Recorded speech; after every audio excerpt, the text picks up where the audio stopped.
My dad was called out to a street corner in Evanston on Central Street by the doctor in the evening, and he was told that Pat was hopelessly retarded, and the doctor said to put her in an institution and that he never wanted to see her again. She said Asperger's. And I ended up taking her to a residence in Ohio. That was devastating for me. There was so little out there. There was very little help for persons with the disabilities, the type that my daughter has. My dad went home and talked to my mom, and she decided that she had to do something about it. She had to find a place that Pat would fit in. You know when you're a child and you say starlight, starbright? Every time I did that, I would say, please make Pat normal. I remember, and this is when I was about 5 or 6, I remember people looking at my sister. They just started calling her names, and people didn't even know what kind of person this was. Pat was a very, very special part of my life. She loved music. And my sister had this radio in the dining room. Oh, it was Ron Riley on WLS. That was her heartthrob. And she would rock back and forth and listen to him. That was her passion, and counting pennies. He collected pennies, and we still have a 5-gallon jar of pennies at home. Betsy very much loved having her sisters around, and she was really very responsive to love and affection. There was a lot of parents that had an initial dream that their son or daughter should be involved in the community, and that's how SURE began.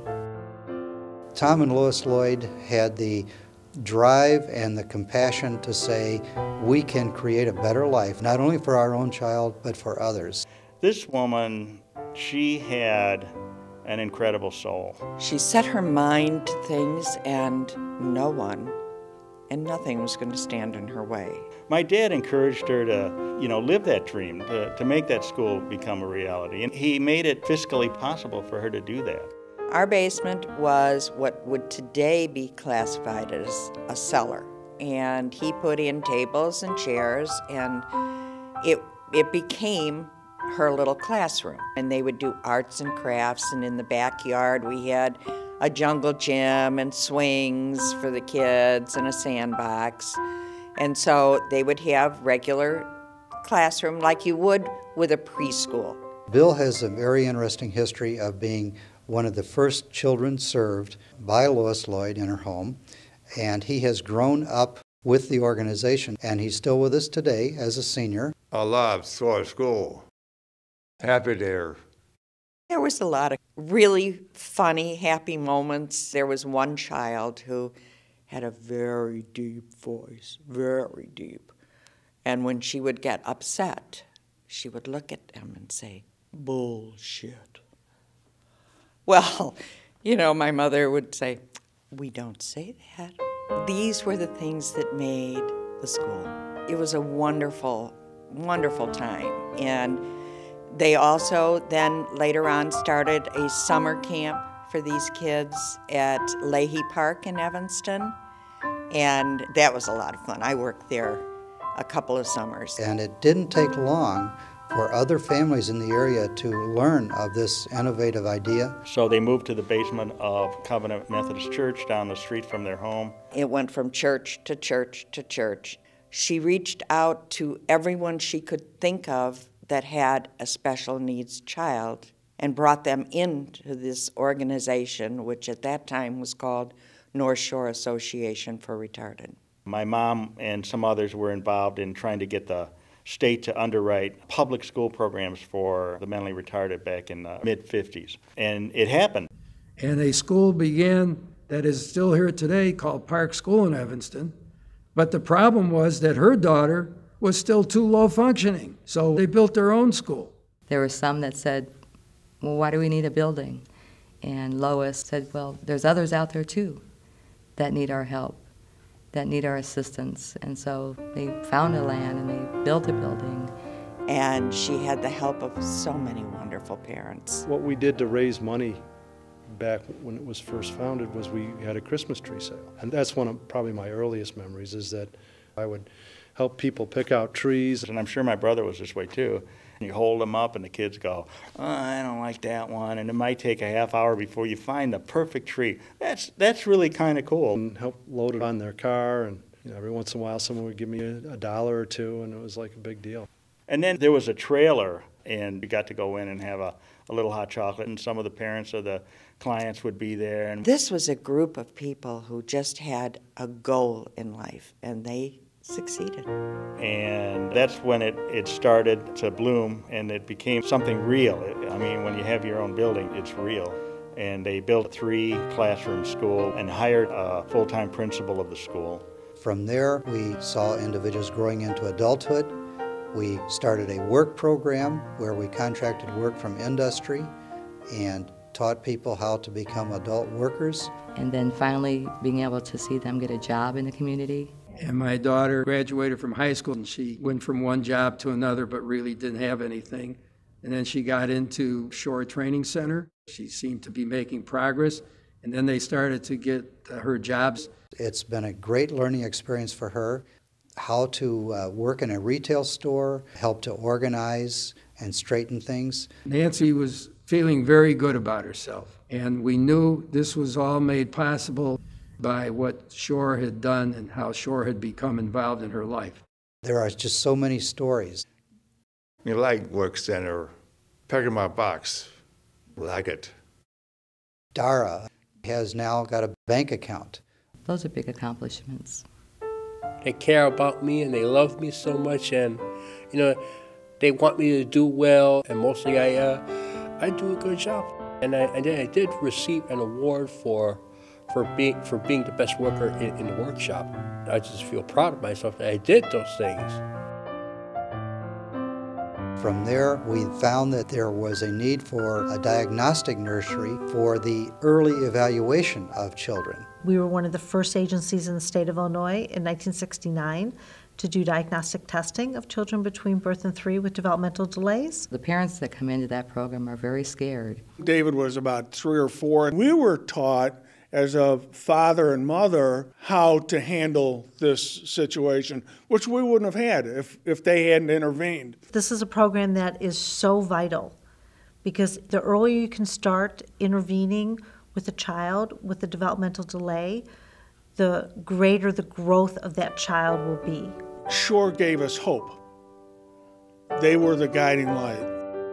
Now, a lot of families have grown with Shore, went into the school program, and then after they graduated, went into our vocational programs. And the emphasis became on community life, so Shore started group homes. Today we have a full array of housing from individuals that can live fairly independently in their own apartment, all the way to folks who need 24-hour continuous supervision. The longer I work with these individuals, the people we serve, the more I come to realize we are so much alike, so much more than we are different. These people moved out of their parents' homes and were very proud and excited. Like their siblings, they were moving out. They had their own bedroom. They had a very busy life. They were very excited. They become so much a part of you. You're in every aspect of their lives. Shore actually came into my life when I was 9 years old. I had an older brother, and he was diagnosed with some developmental disability. He eventually went into the residential program, and it was a perfect fit because Eric was proud, and he was bound and determined, he wanted to be like everybody else. In 1994, we opened our first CILA, Community Integrated Living Arrangement. And it was opened primarily because Mrs. Ganser was a very strong advocate. I was pretty desperate about Betsy when she went to Ohio. I wanted my baby within my own reach. Mrs. Ganser's daughter, Betsy, was one of the first people we had in the CILA. And I could feel the warmth and the interest in Betsy and being taught in a way that I would not have thought possible some years ago. We were growing, we were expanding, we were helping another segment of our population. Creating a program for individuals with severe disabilities that need a continuing community day education. It is something that we have chosen to do, to be able to open our doors to more individuals with greater needs. My son is Jason Gardenhire. We've been involved with Shore 7 or 8 years, actually. I think the staff is just incredible. It's more than I could ever expect. Trusting someone to care for your child for 8 hours a day is a big decision. Our teachers are amazing. Every single person just glows with compassion. They put everything into what they do. Shore is home for the individuals that we serve and our staff. Shore is a family. In the past 60 years, the growth of the agency has been remarkable. Something that we could be proud of. From starting with 6 children in Lois's home, we now serve over 500 individuals between children and adults. My mother was so proud of Shore. It was a dream that had come true. I know inside she thought, wow, this is wonderful. And if she's looking down on us, which I'm sure she is, she's just thrilled to pieces for what Shore has become. You can do anything with your strength, with your heart and soul. I sat in my chair at the graduation, a moment that we were told was impossible. I kept thinking, if those people only knew. We were told by several doctors that David should be institutionalized. I mean, it was a feeling unbelievable. I thought David wouldn't be here if it wasn't for Shore. It has gone beyond my dreams for Betsy. I know in my heart that I can do all these things on my own because we deserve to have the freedom that everybody would love to have. It's a wonderful feeling to see a child who just blossoms, who feels wonderment in being able to push a broom across a floor, in being able to put a letter in an envelope. And the people around who've worked forever to get this individual to tie his shoes.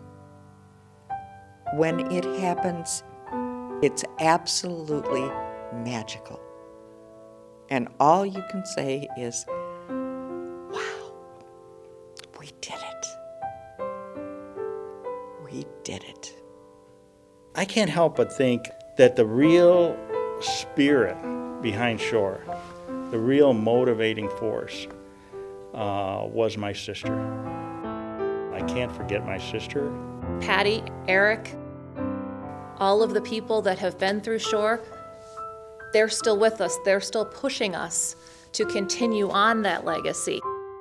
I can't forget my mom and all the early parents. They had a spirit. They had a spirit, they had a goal, they had a mission. I'd love to see that mission reignited that started in 1949. Dream big and reach out into the future. We can't forget them.